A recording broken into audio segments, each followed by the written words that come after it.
بسم الله الرحمن الرحيم الحمد لله والصلاة والسلام على المبعوث رحمة للعالمين نبينا محمد وعلى آله وصحبه ومن اهتدى بهداه. Assalamu alaikum wa rahmatullahi wa barakatuh, and welcome to lessons in fiqh. Last time we talked briefly about hadith number 170, so I believe that we should read it once again.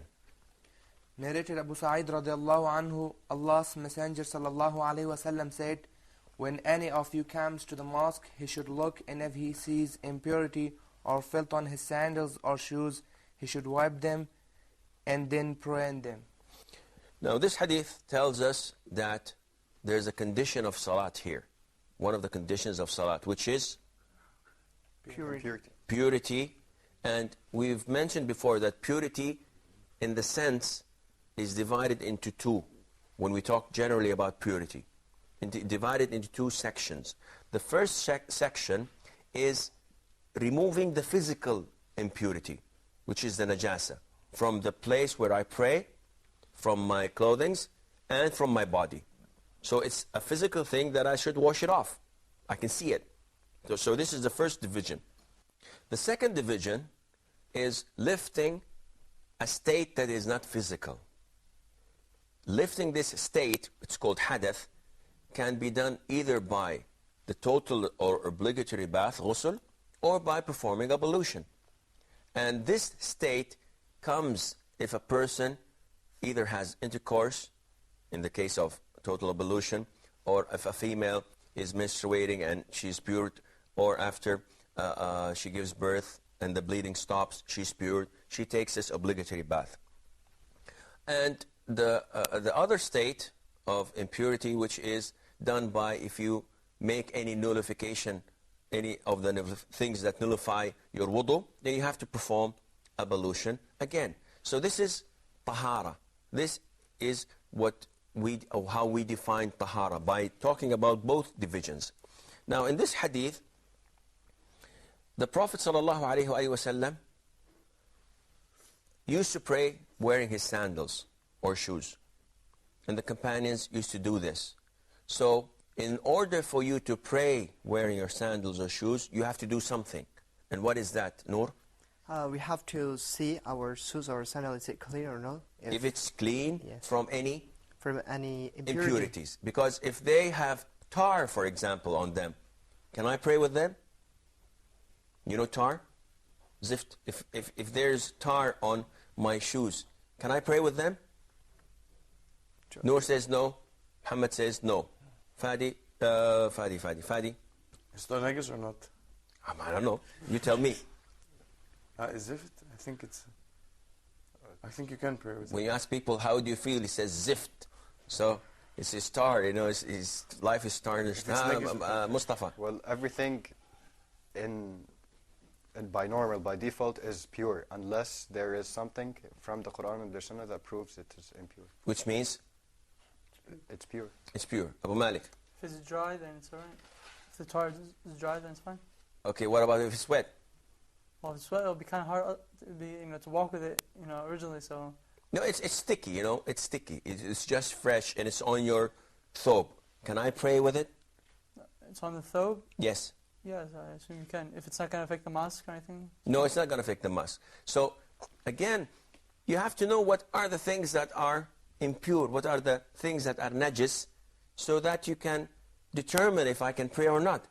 Now, there is a difference, and this is very important.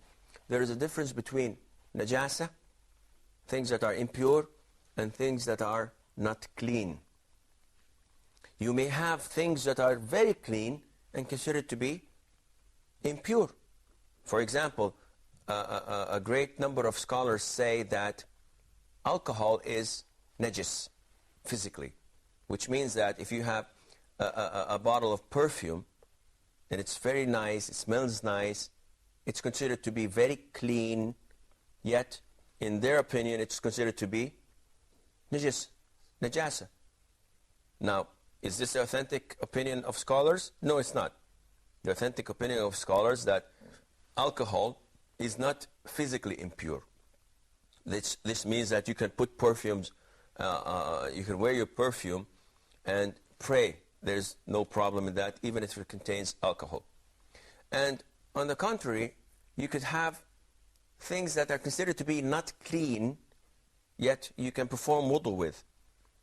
We always give this example of when you turn on your faucet and the water comes rusty and dusty, yet it's still called water. Yarhamukumullah. It is still called water. This is yellowish water. Now, would people drink this? No, they say that this is not clean. Yet it's still considered to be water, and you can perform ablution with it. So don't mix things up. Don't mix impurities and najasat with things that are not clean. They're not necessarily related.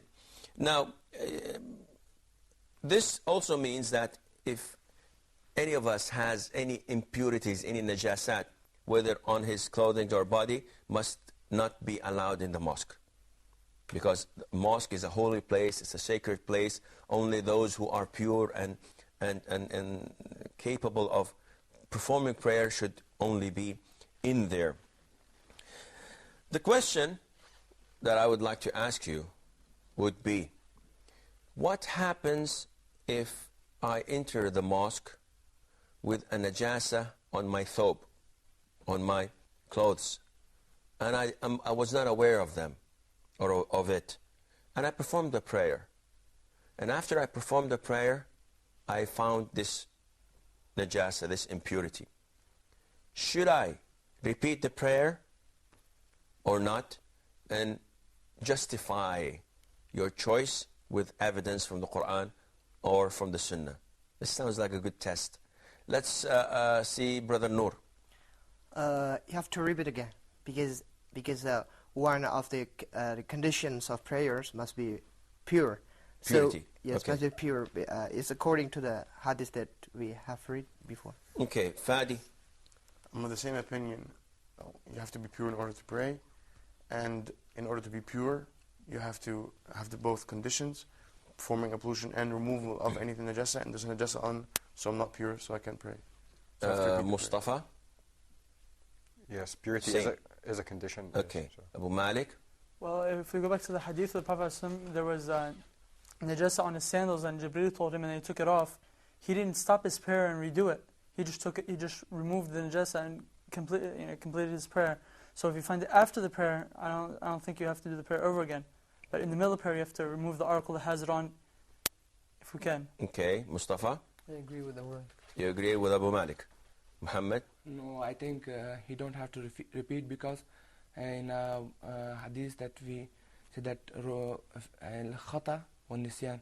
رفع عن أمتي, that our nation is excused whatever they do out of ignorance, forgetfulness, or mistake.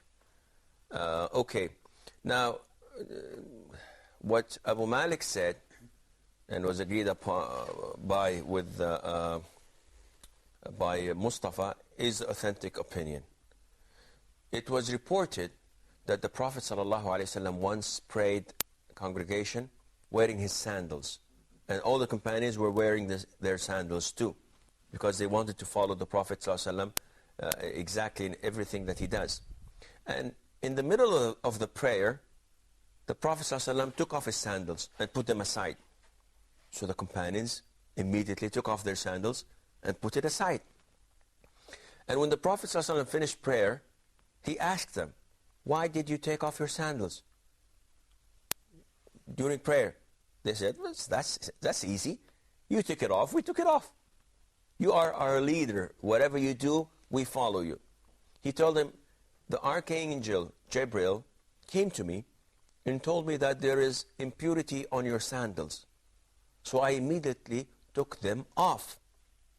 So whoever," and then he said this hadith, the Prophet ﷺ said, "When any of you comes to the mosque, he should look, and if he sees impurity or filth on his sandals, he should wipe these and then pray in them."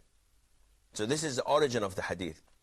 Now scholars said that if having najasa on your body or on your clothes without your knowledge, this does not nullify your prayer.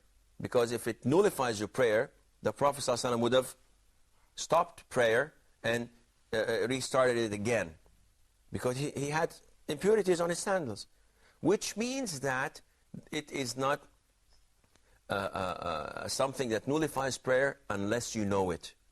And you do it intentionally. What about if a person has this impurity and he knows that he has this impurity on his thobe, on his clothes, but he forgot to remove it, and he went into prayer and prayed, and afterwards he remembered that he did not wash it off. Some scholars say that he has to repeat the prayer again. But the general evidence says that no, again, if he forgot, if he did not know, it has the same verdict and he does not have to do them again. Now, we say, if he forgot or he did not know to remove the impurities, then his prayer is acceptable. But Mustafa, what happens if he forgot or he prayed thinking that he has wudu, that he has performed ablution when he did not? So would this be the same thing and his prayer would be acceptable? No. Why not? Because wudu is a pillar of prayer. It's not a pillar of prayer, it's a condition also. It's a condition like removing the impurities. So what do you guys think? Yeah, if he certainly think that he take ablution, so he don't have to repeat. But if he was doubt that he is not he didn't take ablution, so no, then you're talking about the issue of certainty. If he's certain that he performed ablution, but he's not certain that if he has nullified his wudu. No, this is a different case. I'm talking about a person that went into prayer thinking that he performed ablution. And after he finished prayer, he remembered that he did not perform ablution. So what do you think, Mustafa? Prophet Muhammad ﷺ said, if one of you does not have wudu, then his prayer is not accepted. Therefore, if you forget, then you should repeat the prayer. What do you think, Fadi? I'm of the same opinion as Mustafa, inshallah. Well, scholars say, especially Ibn al-Qayyim, there is a difference between when you are told not to do something and you forget, and when you are told to do something and you forget.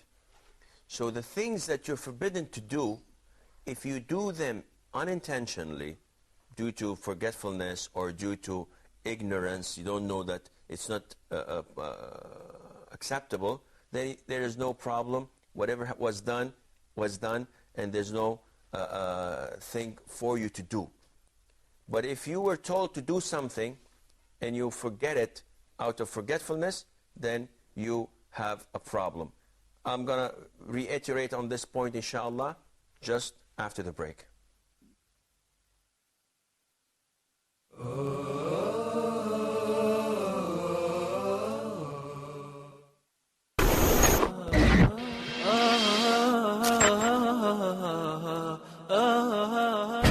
Islam is a comprehensive way of life. It deals with everything. The Prophet ﷺ wanted to empower people, and he wanted them to feel the responsibility, not just to rely on the state. The companions radiallahu ta'ala anhum, and in particular Abu Bakr, Umar, Uthman, Ali, in the beginning they were not pleased and they were not proud to become the Khalifa. These days we see the candidates running to become the emirs. Islamic State has to provide all inhabitants with the basic needs.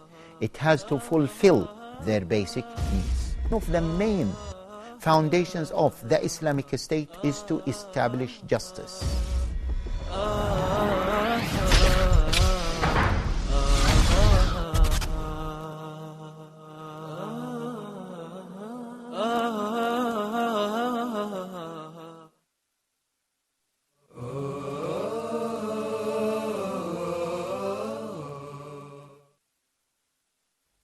Assalamu alaikum wa rahmatullah, and welcome back. Just before the break, we talked about the difference between when a person does not do something out of forgetfulness, though he is ordered to do it, and when he does something he's denied from doing out of forgetfulness. And I'll give you an example. In Hajj, there are things, in pilgrimage, there are things that you're not supposed to do. You're not supposed to, when in the state of ihram, you're not supposed to put perfumes, you're not supposed to cover your head, you're not supposed to wear shirts or trousers. Now, you're not supposed to. This is mahdhur. You are forbidden from doing this. Now, if a person does any of what was mentioned, because he forgot, or he did not know the verdict, he did not know it was forbidden, scholars say that he does not have to do anything. He doesn't have to do or pay anything because he has the excuse of forgetfulness and he has the excuse of ignorance. On the contrary, if a person does not perform an obligatory act in Hajj, such as tawaf al-wada', farewell tawaf, or does not spend the night in Muzdalifah until the break of dawn, or does not, or moves from Arafah before sunset. And these are all obligatory things. If he does them out of ignorance, he didn't know, or he does them because he forgot, he has to slaughter a sheep. There's no burden on him at the side of Allah. He's not sinful. But because he left something that he was supposed to do, he has to slaughter a sheep. Likewise in prayer. Now, one would argue and say that you are ordered to clean your thobes. Well, this is, again, philosophical. Because actually you are ordered not to allow dirt, impurities, and filth to come into your thobes. But you are ordered to perform ablution. So if you forgot or out of ignorance allowed impurities to be on your thobe or on your body, then this is forgiven. But if you forgot to perform ablution, you are requested to perform it and pray again the prayers that you prayed while you were not in the state of purity. We move on to the following hadith, hadith number 171. Narrated by Abu Hurairah radiyallahu anhu, Allah's Messenger sallallahu alayhi wasallam said, if one of you steps on filth with his 2 leather socks, then the earth is their purification. What do we understand from this hadith? We understand from this hadith that if a person steps on an impurity, then if he makes 10 or 15 more steps when the soil is clear and clean, this would make the impurity go away. And this is what the Prophet meant ﷺ by the earth is considered to be its purification. And it shows us how easy Islam is, because imagine if you stepped on filth or an impurity and Allah tells you to wash your shoes. That would be difficult, because then there are so many times and places that you would step on filth or najasa, and it would not be convenient for you that every time you step on something, you wash your shoes again, and on and on and on. The Prophet says, no, it's enough. If you walk a few more steps, then the soil itself would take this impurity and purify your shoes. Which also gives us an idea that if you come to a mosque with impurity on your shoes, you can remove this by just rubbing it through, or by rubbing it by soil and sand. This does the job. You don't have to wash it. And this brings us to another point, which is, do we have to remove impurities with water? Mustafa? I think that depends on the impurity. If it's impurity in your clothes, I think you have to remove it by water. But if it's impurity on your socks or on your leather or in your sandals, you can just remove it by rubbing it on the ground. What do you think, Mustafa? I agree to that. Okay, Fadi? We don't necessarily have to remove all impurities by water, because there's an evidence that some of impurities, like for instance, urine in the mosque was at the time of the Prophet was dried by the sun. Was it? No. No? By the sun, yes. There was No. najasa, and it was by the sun No. The Prophet requested a bucket of water, and it was poured on. This is a hadith of Anas ibn Malik. Isn't there another evidence that the dogs used to urinate around the mosque or in the mosque, and the sun would come, and after a few hours or a couple of days, it would dry the impurity, and it would be allowed for us to pray at the same spot. Abu Malik wants to comment. Yes. Well, the first statement of Brother Fadi, I agree with him that everything has to be done by water. But the things that are excused, comparing to the dogs and all that, that's not, as you said, Sheikh, earlier, a couple of programs ago, that how he says the droppings and the leftovers of animals. No. I mean, if in a person's house, if we don't know exactly where something is, so we're not sure. So that's not us, because the original the asl of all this is that's pure. It's all pure. Everything, this purity and everything. So you mean that even if the dogs enter the mosque, as long as we're not certain that on this spot there is urine of dogs or whatever, then it should be considered to be clean and pure to pray. Well, to cut a long story short, the authentic opinion of scholars says that removing of najasa does not depend on water. So, in this sense, if I have a najasa on my thobe, and I put soft drinks on my thobe, and I wash this najasa with this soft drink, and the najasa itself is gone, but of course a big stain of my soft drink is there. So can I pray with this thobe? Scholars, some of them say no. It has to be moved by water. Other scholars say no, it can be removed with any other substance. So water is only needed when you are performing ablution.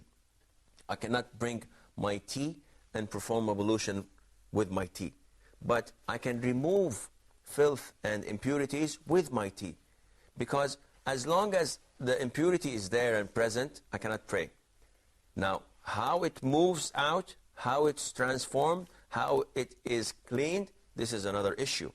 If I can move it without using water or with using any other substance, then this does the job. It's exactly like when someone cleans himself using toilet paper or stones, for example. He did not use water, but he removed the impurities and there is nothing left afterwards.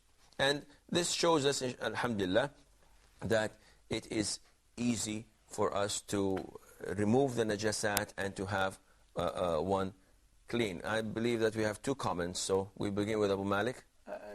Sheikh, could you please explain us the matter about the dogs entering the mosque? Now, this was reported by some of the companions that the dogs used to go in and out. See, the mosque at the time of the Prophet ﷺ did not have any doors. And it was open in the sense that anybody could enter. And sometimes you may have donkeys coming in because it was an open area. The thing is that as long as you're not certain that there is a najasa, then this is okay. A dog by itself, it is not najasa, it's not an impurity. The impurity is found only in the nose and the wet areas in his mouth and nose of the dog. Yet, no one would say or claim that the dogs used to come and urinate or defecate in mosques, and companions would look and say, well, tough luck, we'll wait for about a day or two, it will dry off and it's okay. It will not dry off in a day or two, not in a week or two. Maybe probably take a month or two after being exposed to the heat of the sun, so it would completely dissolve and go. This means that there were stray dogs at the time of the Prophet ﷺ, and there was a possibility that they may enter and exit, but no one could claim that there were form of najasat and impurities of the dogs, and the companions let it be. So I hope that this is clarified. Mustafa. Yes, I wanted to ask about using something that is pure in itself but not water to remove impurity, like using Pepsi to remove impurity, as you said. Well, why not Coca-Cola? Why Pepsi? So, yes, as I've mentioned, you can use this. See, in removing impurities, the most essential thing is for the impurity to be moved out. So if you use water, it does the job. If you use soft drinks, it does the job. If you rub it off, if it's hard, rubbing it off does the job for you. So, does this answer your question? You can do this. And this is the choice of Shaykh al-Islam bin Taymiyyah, that removing the filth and impurities by any means does the job. You don't have to have water to do this.